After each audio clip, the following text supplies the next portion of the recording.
Growing up, I always knew that I wanted to do something related to healthcare. I kind of started along the pediatrician, doctor route, and then switched over to more of like a psychology route.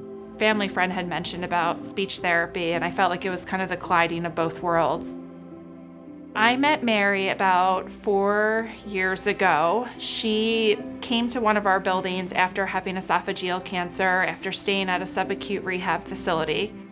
When she came onto my caseload, she was unable to eat anything because she had a feeding tube and she had a tracheostomy, which helped with her respiratory status. Her goals were to eat. At that time, it was told to her it would probably be an impossible task. Mary's health at the time that we met her, she had recovered slightly from a lot of radiation treatments and was looking for the next step. It was so important for Mary as a strong Italian matriarch from New York. Food isn't just eating, right? It's the way that you show love. So to tell someone that they can't do that anymore, it can destroy their life. Oh, well, the trach they took out first.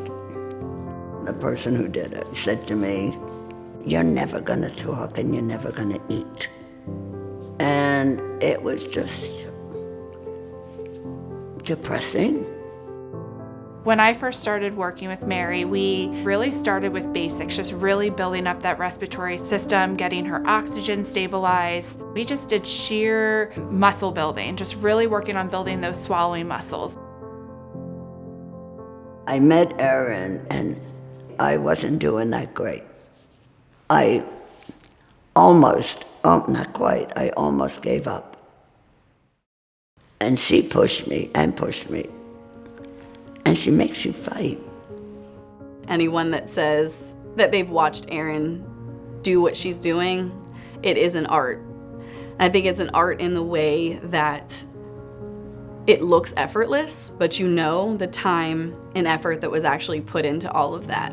And you can see her passion in what she does. You can see that it is who she is. I think there are people in this world that are born to do what they're doing, and when you see it, you know that, and I think that's Erin.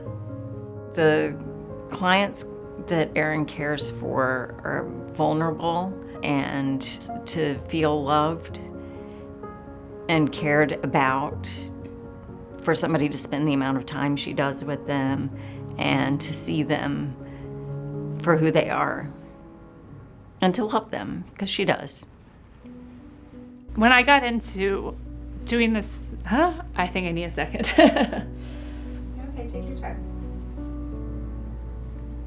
Getting into this field, it's given me the opportunity to just intervene with people at such a critical time in their life and not being able to eat and drink, and they just have such basic needs and basic things that they want to be able to do again. And I do this job because I love what I do. And so when I found out I was nominated for this award, I guess I was so humbled, just because I'm just doing what I want to do for these patients. And I think so much in my life, I focus on just making sure everybody else is getting what they need, what their goals are, that for the first time it kind of felt like tables turned, and it was amazing.